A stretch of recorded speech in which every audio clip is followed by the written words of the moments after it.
Dacin.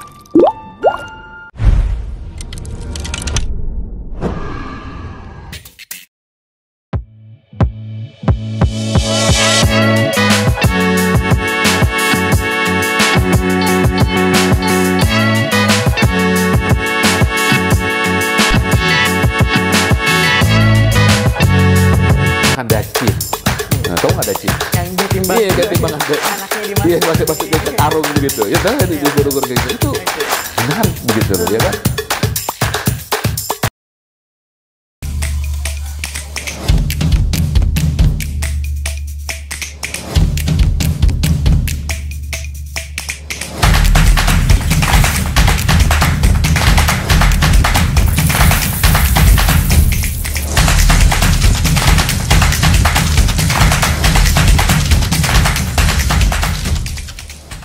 Halo, Assalamualaikum warahmatullahi wabarakatuh. Apa kabar pemirsa? Berjumpa lagi di bukamatanews.id di program Kopi Tumpah bersama saya Nana Jamal.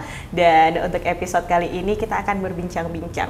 Beberapa waktu lalu ada video viral seorang ibu muda yang mencokoki anaknya dengan menggunakan kopi susu saset dengan alasan bahwa terdapat kandungan susu di dalam kopi saset tersebut. Tapi setelah dilakukan penyelidikan ternyata ini beralasan demi konten.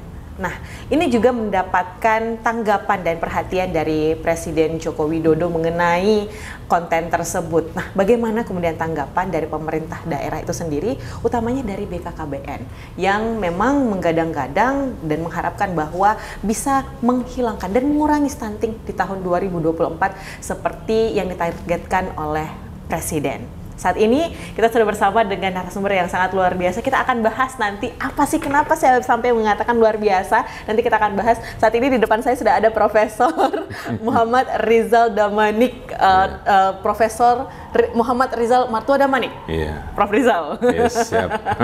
Apa kabar, Prof? Alhamdulillah sehat dan tetap semangat gitu ya. Selamat datang di Makassar. Makasih.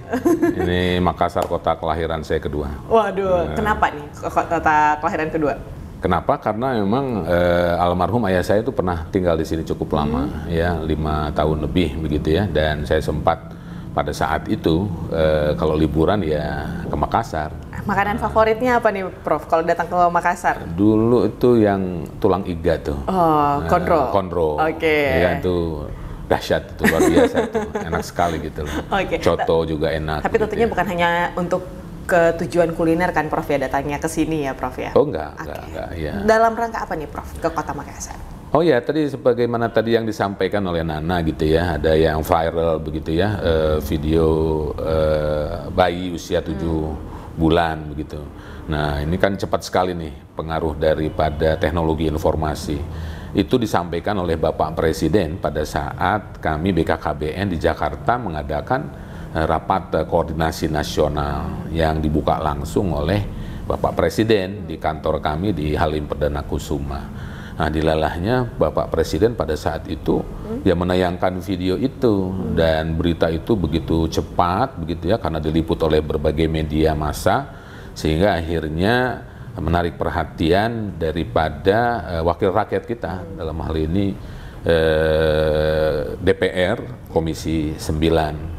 Nah, pada saat rakornas itu juga selain ditayangkan video tadi, juga kebetulan Bapak Presiden, Bapak Menteri Kesehatan maksud saya yang hadir pada kesempatan itu juga melaporkan hasil SSGI, Survei Status Gizi Indonesia, di mana itu sangat relevan dengan program prioritas nasional sekarang, yaitu percepatan penurunan stunting. Nah, ini juga lah yang melatar belakangi jadi Komisi 9 DPR ini ingin tahu begitu ya bagaimana perkembangan program percepatan penurunan stunting di Sulawesi Selatan. Dan saya ini juga merangkap sebagai pembina wilayah BKKBN Provinsi Sulawesi Selatan. Nah, oleh karena itu kami mendampingi Komisi 9 DPR dan juga kita melakukan beberapa kegiatan di sini sekaitan dengan pembinaan BKKBN Provinsi Sulawesi Selatan. Nah, jadi begitu, menarik sekali tuh. Menarik ya kunjungannya, Prof. Berapa lama, Prof? Kemarin 1 hari penuh ya kita berkunjung begitu ya ke Kabupaten Goa, diterima langsung oleh Ketua Tim Percepatan Penurunan Stunting Kabupaten, Bapak Wakil Bupati, beserta seluruh perangkat Forkompinda di Kabupaten Goa, dan bicarakan banyak hal ya terkait dengan khususnya percepatan penurunan stunting di Kabupaten Goa. Oke. Kalau kita melihat secara khusus ke kasus dari si ibu yang memberikan kopi susu saset ini ke anak bayinya, pandangan dari BKKBN sendiri seperti apa, Prof? Ya, jadi memang kepala perwakilan kami di sini juga begitu, karena beliau juga hadir dalam Rakornas itu, sehingga langsung menggerakkan timnya di sini, stafnya di sini untuk mencari tahu apa yang terjadi sebetulnya. Dan ternyata tadi seperti yang disampaikan oleh Nana, ini ternyata hanya berupa konten, begitu ya. Nah, kalau kami BKKBN menganggap itu masih perlu ditingkatkan, ya, baik secara kuantitas dan khususnya kualitas edukasi kepada masyarakat, gitu yang lihat, karena bayi usia 7 bulan itu baru maksudnya belum bisa mengonsumsi seperti tadi begitu ya, kopi. Itu pun juga memang masih dipertanyakan lagi apakah itu hanya tadi dikatakan ya hanya untuk konten sehingga itu tidak benar, atau memang benar-benar sudah dikonsumsi. Ya, kalau kita lihat dari usianya sudah 7 bulan, semestinya selama 6 bulan pertama itu dia hanya mengonsumsi air susu ibu, ya, air susu ibu. Kemudian usia 7 bulan ini mulai dikenalkan makanan pendamping ASI, ya. Nah, makanan pendamping ASI ini tentunya masih dalam proses tumbuh kembang ini si bayi. Untuk kopi, saya kira ya kalau ini memang benar dikonsumsi ini cukup beresiko, ya cukup beresiko, karena proses tumbuh kembang itu masih terus berjalan sampai usia kurang lebih 2 tahun. Sedangkan kandungan kopi itu kafein ini kan juga memberikan efek-efek kepada organ tubuh. Ya, nah organ tubuh si bayi usia 7 bulan ini seperti tadi, khususnya organ internal, ini kan masih dalam proses tumbuh kembang. Kita khawatirkan kalau ini mengonsumsinya secara rutin, ini akan memberikan efek yang kurang baik bagi kesehatan si bayi itu sendiri. Jadi kalau kita melihat di kasus ini masih ada kendala dari penyampaian informasi, edukasi, dan juga sosialisasi yang dilakukan oleh pemerintah kepada masyarakat. Bagaimana kemudian bisa menjaga tumbuh kembang anak ya, Prof ya? Iya, seperti itu. Jadi saya kira sekarang ini kan di era teknologi informasi, masyarakat secara bebas dapat mengakses segala macam informasi hanya dengan menggunakan gadget saja, begitu ya. Sebagaimana tadi juga disampaikan, bahwa ternyata si ibu ini hanya untuk sekedar konten, begitu loh ya. Secara konten dengan harapannya dengan banyak followernya, banyak yang menyaksikan, nanti dia berpikiran akan mendapatkan uang gitu ya, secara komersial begitu loh. Nah, ini kan menggambarkan si ibu juga mengatakan bahwa karena ada susu ya, kopi susu. Nah, jadi susu yang dimaksud ini kan ini susu yang menurut pemahaman dia begitu loh ya kan. Nah, jadi itu sehat susu ini. Nah, jadi itu yang saya katakan tadi, kita perlu mengedukasi, melakukan penyuluhan secara lebih berkualitas. Susu yang di mana yang dimaksud. Memang kalau kita lihat kopi susu gitu ya, ada susunya, tapi ini kan susu, apakah susu ini yang dimaksud atau seperti yang lain. Ditambah lagi dengan ada kopi gitu ya. Nah, jadi saya kira ini kita harus meningkatkan baik secara kuantitas dan khususnya kualitas mengenai edukasi tentang gizi seimbang, ya, kemudian Makanan pendamping ASI ini hal-hal yang Tapi secara perlu spesifik ditingkatkan. nih Prof, apa Ya. yang langkah yang diambil oleh BKKBN secara spesifik?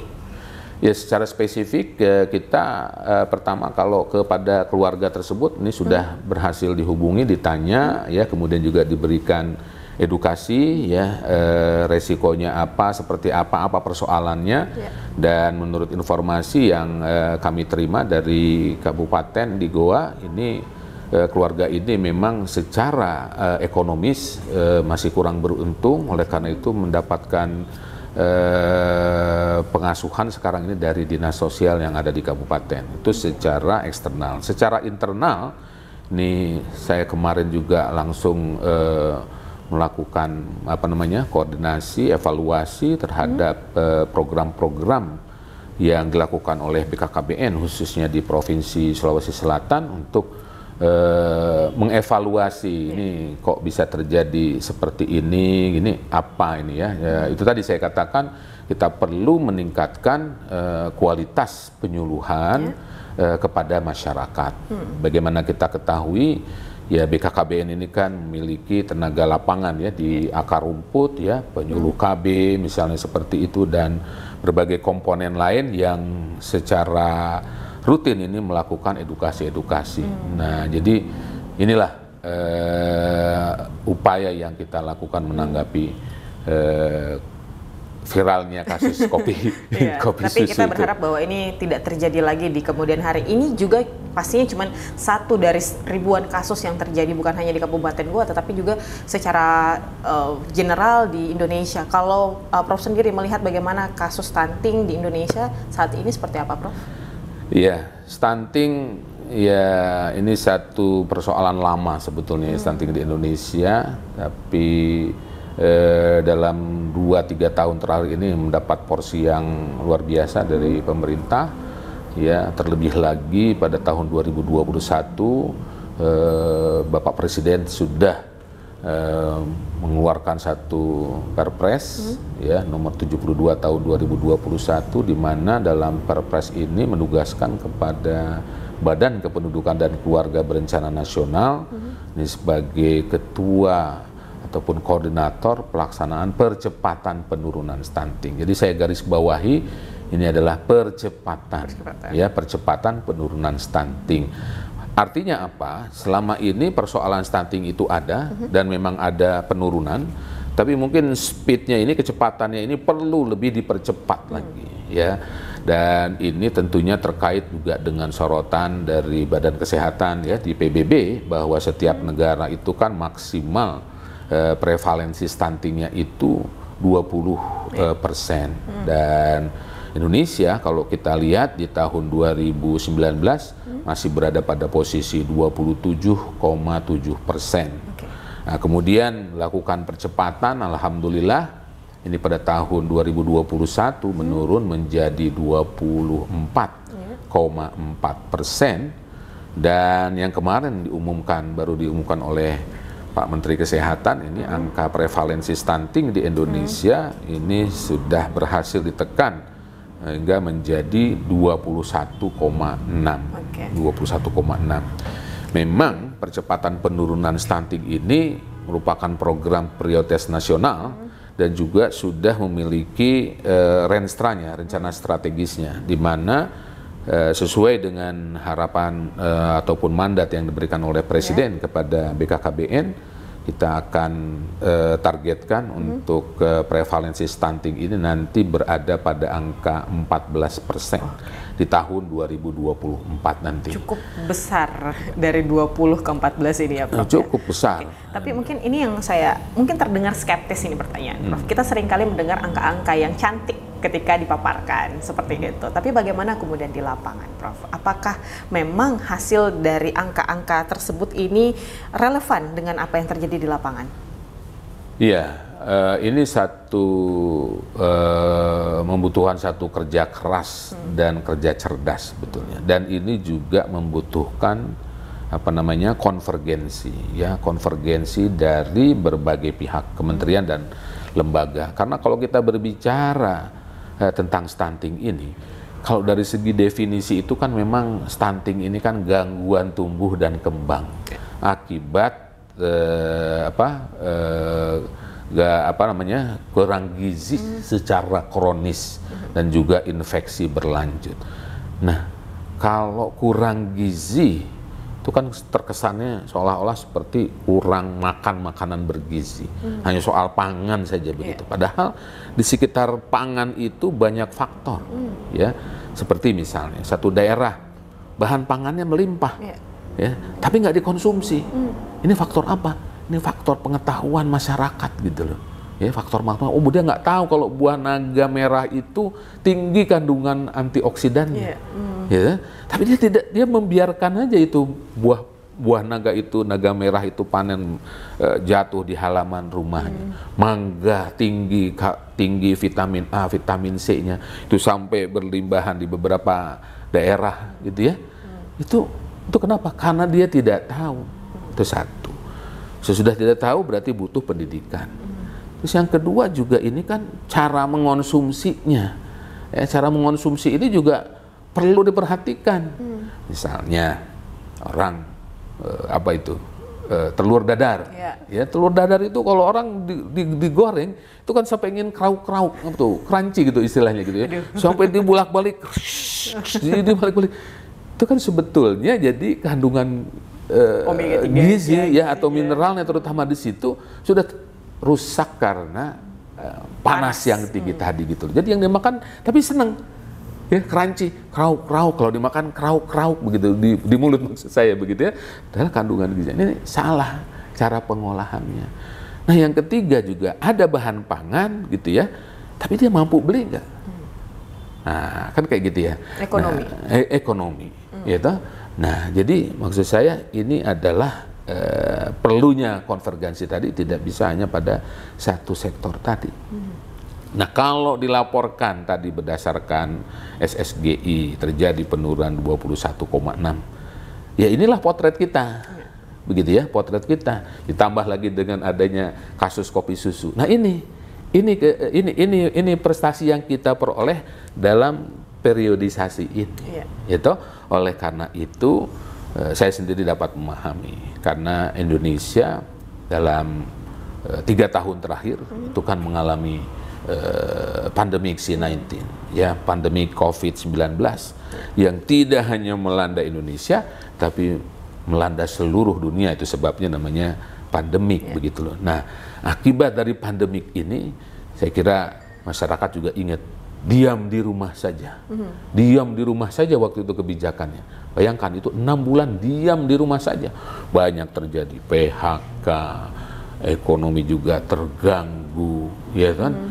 Kemudian juga muncul satu solusi penggunaan teknologi informasi. Apa namanya? Zoom, ya, link virtual meeting misalnya kayak gitu. Ini sesuatu yang baru di mana biasanya kita itu tidak bisa berkomunikasi secara virtual, tapi mesti berkunjung begitu. Nah, sekarang ini khususnya penyuluh kami harus belajar bagaimana ini menggunakan secara virtual, gitu.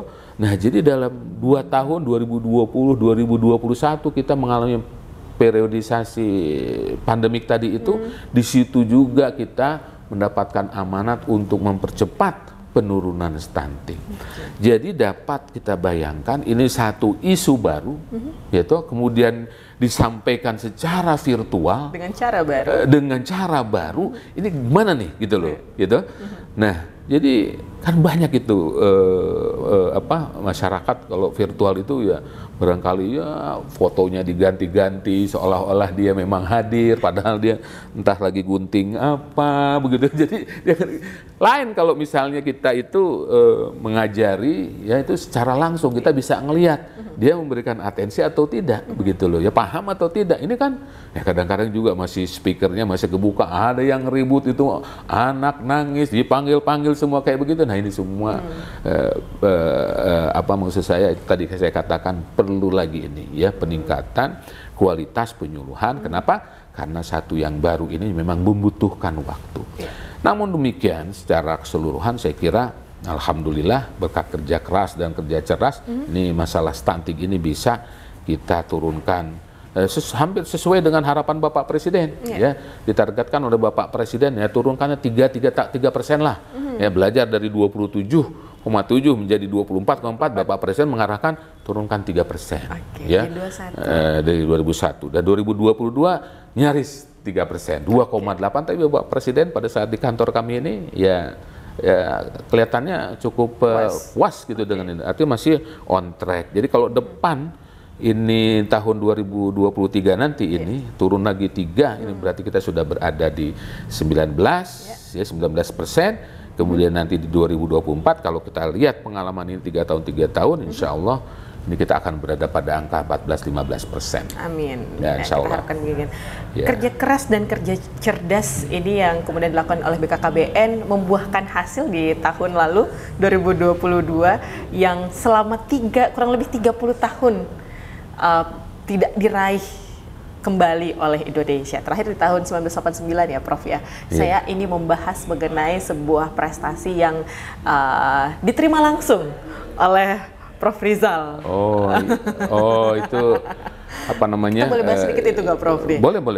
Ini salah satu, apakah ini bisa dianggap bahwa ini merupakan salah satu kerja cerdas yang dilakukan oleh BKKBN? Boleh ceritakan mungkin Prof, apa sebenarnya program tersebut? Oh iya, jadi yang dimaksud tadi itu adalah UN Population Award, ya. UN Population Award ini adalah satu penghargaan yang diberikan oleh PBB ya kepada negara yang dinilai berhasil ya menyelenggarakan satu program di bidang kependudukan. Nah, Indonesia ini pernah meraih memperoleh UN Population Award itu tahun 1989. Pada waktu itu prestasi yang dicatat oleh UN, United Nations itu adalah bagaimana Indonesia berhasil dalam mengendalikan laju pertambahan penduduk. Pada waktu itu pemerintah mendirikan BKKBN di tahun 1970 dan pada saat kelahirannya ini total fertility rate ya artinya jumlah kelahiran setiap wanita usia produktif itu 5-6 anak per tahun. Nah, menurut para demografer 5,6 ini cukup beresiko jika tidak dikendalikan karena nanti jumlahnya, bayangkan setiap wanita melahirkan anak 5-6 gitu. Kalau tidak dikendalikan ini akan menimbulkan banyak problematika, penduduk yang banyak, butuh bahan pangan yang banyak, butuh perumahan, butuh fasilitas kantor kerja dan seterusnya. Nah, pemerintah bawah kepemimpinan almarhum Presiden Soeharto membuat BKKBN, kemudian tugasnya mengendalikan laju pertambahan penduduk. Dan alhamdulillah dalam periode sampai 1989 itu total fertility rate yang pertama 5,6 itu berhasil ditekan menjadi 3,4. Artinya hampir setengahnya itu diturunkan. Jadi dari 5 ini menjadi 3 saja. Nah, berkat itu PBB memberikan Population Award kepada negara Indonesia, yaitu yang menerimanya adalah Bapak Presiden. Nah, Bapak Soeharto, Presiden Soeharto, ya. Di tahun kemarin? Nah, 33 tahun kemudian, begitu ya. Jadi yang menerimanya itu adalah BKKBN, Badan Kependudukan, kan kayak begitu ya. Kenapa ini? Ya karena ya kita yang dinyatakan kan seperti itu ya, BKKBN ini sukses dalam membuat program-programnya ya terkait dengan tugas dan fungsinya tentunya kayak begitu, dan ini diiyakan begitu ya, yes oleh beberapa, karena kan sistemnya kan voting begitu ya, sistem voting siapa nih yang jadi juara, dan ternyata kita mendapat dukungan dari banyak negara sehingga Indonesia ini memperoleh UN Population Award. Salah satu saya kira begitu ya yang disampaikan adalah bagaimana program BKKBN itu bisa tersosialisasi secara internasional. Ini salah satu poin. Program yang mana? Ya program Bangga Kencana. Pembangunan keluarga, kependudukan dan keluarga berencana. Ini memang program Bangga Kencana ini diekspos, disosialisasikan di dunia internasional ini oleh kedeputian yang saya kelola, kedeputian Litbang, kita memiliki program untuk sosialisasi di dunia internasional. Yang disosialisasikan tentunya program dari BKKBN itu sendiri, ya, Bangga tadi ya, Bangga Kencana, ya, pembangunan keluarga, kependudukan dan keluarga berencana nasional. Dan ya seperti itu, tahun 2022 berkat kerja cerdas, kerja keras seluruh komponen di BKKBN, kami di Kedeputian Litbang ya mengemasnya sedemikian rupa melalui beberapa program, antara lain adalah program Ambassador Talk. Ya, Ambassador Talk ini kita mengundang para duta besar negara sahabat untuk hadir dalam satu forum diskusi, ya, di mana dalam forum diskusi tersebut ya negara sahabat kita minta untuk mempresentasikan program kependudukannya apa, ya. Nah, di situ dari BKKBN mempresentasikan kita punya program Bangga Kencana, kan kayak begitu ya. Udah ada berapa negara sahabat ini, Prof, yang sampai sejauh ini diajak untuk berdiskusi? Ini kita sudah mulai sejak tahun 2021, ya. Jadi kalau itu agendanya setiap bulan satu, itu kita undang satu duta besar. Tapi juga kadang-kadang kita juga membuat satu forum adalah organisasi internasional kayak WHO, UNFPA sebagai panelisnya, begitu loh, ya kan. Jadi kurang lebih yang sudah terpapar tentang program Bangga Kencana BKKBN ini ada sekitar 40-an negara. Dan kegiatan ini masih terus berjalan. Nah, di tahun pertama ini diberikan sosialisasi, kita dalam forum diskusi gitu ya, seperti ini kita berdiskusi. Nah, di tahun kedua mereka-mereka ini kita bawa ke lapangan, kita lihat contoh konkretnya. Ya, kalau kita berbicara tentang aplikasi LC-Mil, elektronik siap nikah siap hamil, itu kan teori aja tuh begitu loh, ya kan, teorinya itu kan dalam diskusi setahun yang lalu saya sampaikan gitu kan ya. Nah, di tahun sekarang ini dilihat di lapangan itu LC-Mil itu kayak gimana? Udah dipergunakan juga oleh siapa saja? Iya, jadi kita praktekkan langsung. Kampung yang pertama, yang dulu dibawanya ke mana aja? Iya, ke kampung halaman saya kedua ini. Di Makassar ya, Prof? Iya, di Makassar. Ya, ke Sulawesi Selatan kebetulan apa ya kita bawa ke Pangkep. Iya toh. Nah, jadi kita lihat di situ. Kita bilang kita punya program Bina Keluarga Balita. Kan kalau secara teori Bina Keluarga Balita yaitu diapain? Kita bilang kita melakukan penimbangan berat badan bayi secara rutin. Kita berikan sosialisasi. Realnya bagaimana? Gitu? Ya kita bawalah. Gitu? Kan menarik sekali karena di desa-desa itu belum semua menggunakan alat timbang digital misalnya gitu. Gitu? Tapi masih menggunakan dacin. Nah, tahu nggak dacin? Yang ditimbang. Iya, kayak timbangan. Anaknya dimasukin. Iya, pakai masuk ke karung begitu. Ya, tahu ya, diukur-ukur kayak gitu. Itu menarik begitu loh, ya kan? Bagaimana misalnya bina keluarga lansia, ya, bagaimana UPPKS. Jadi semua program Bangga Kencana BKKBN itu kita lihat di lapangan secara serius, itu secara langsung oleh para duta besar. Nah, on the way ke lokasi, on the way ke Pangkep, kebetulan pada waktu itu pada saat musim hampir nyaris panen padi. Nah, jadi di Kika, pemandangannya indah. Iya, di Kika kiri kanan itu ada padi yang menguning. Ini kan beberapa negara itu nggak pernah punya sawah di kampungnya, kan kayak gitu. Jadi stop. I want to take a picture, katanya bilang kayak gitu. Berhenti dulu, kita ingin berfoto dulu. Berfoto kayak begitu ya. Dan Pangkep ini kan memang ya betul punya lokasi yang bagus. Jadi gitu. Tujuan utamanya adalah untuk melakukan langsung studi lapangan, tapi sekaligus juga memamerkan pariwisata di daerah masing-masing ya, Prof. Nah, jadi kita dukung ini program pariwisata kayak begitu. Dan juga kan ada potensi-potensi, kebetulan di Pangkep itu ada apa ini namanya keramik. Ya, ada sumber keramik dan kebetulan oleh Pemda di situ memang dikelola. Jadi juga duta besar itu juga ya dengan kemajuan teknologi ya. Nah, kita hanya 2 malam 3 hari, tapi karena dengan teknologi mereka googling. Kita kan hanya ke Pangkep, tapi nanti mereka itu jadi ingin stay longer. Jadi extend. Ya, tinggal mereka di sini gitu loh. Mau kemana? Ke Bantimurung katanya. Loh, menarik ya, Prof, ya. Loh, how do you know? Katanya, I know. Saya googling kayak begitu.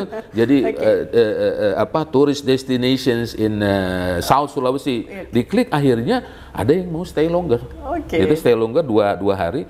Memang kita juga mendesainnya, kita buat itu supaya mepet gitu ya. Jadi hari Rabu, Kamis, Jumat kita check out. Sabtu Minggu silahkan Nah Sabtu Minggu lanjut. kita harapkan biar lanjut, biar nanti ini mereka menghabiskan anunya di sini. Program yang menarik dan akhirnya kemudian juga mendapatkan langsung penghargaan. Ya, alhamdulillah. Salah satu dari berbagai macam program yang dimiliki oleh BKKBN juga akhirnya mendapatkan pengakuan dari PBB seperti itu dan diterima langsung oleh Prof. Arizal ya waktu itu ya.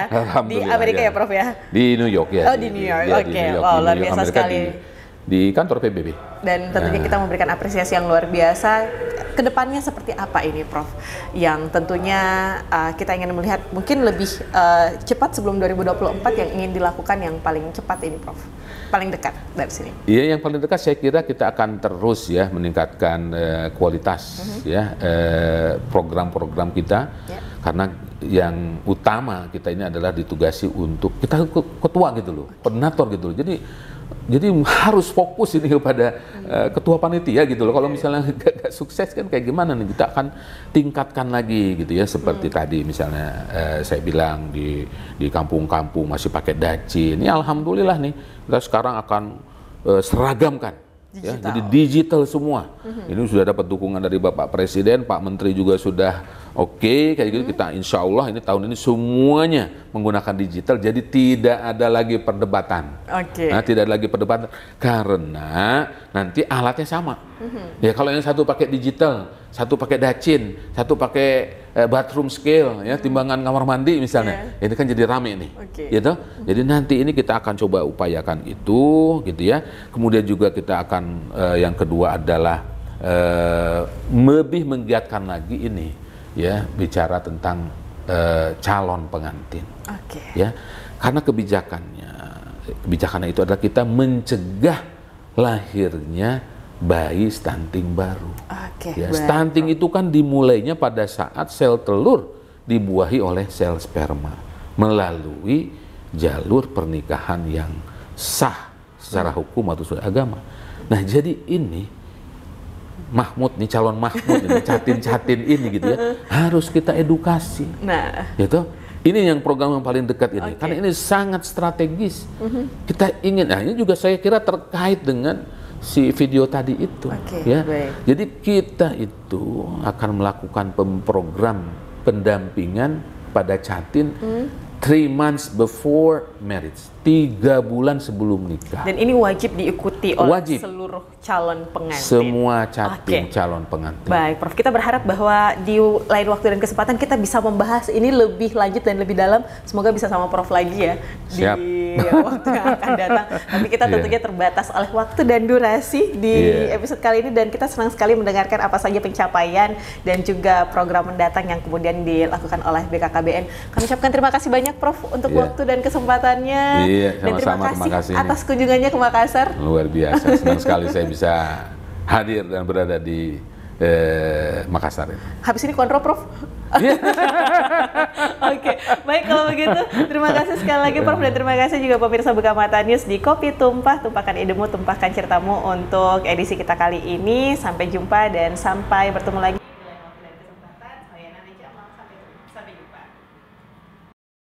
Terima kasih. Ini akhirnya kopinya. Kan kopi tumpah, iya ya kita minum kopi. Saya cium baunya aja kali ya Prof ya.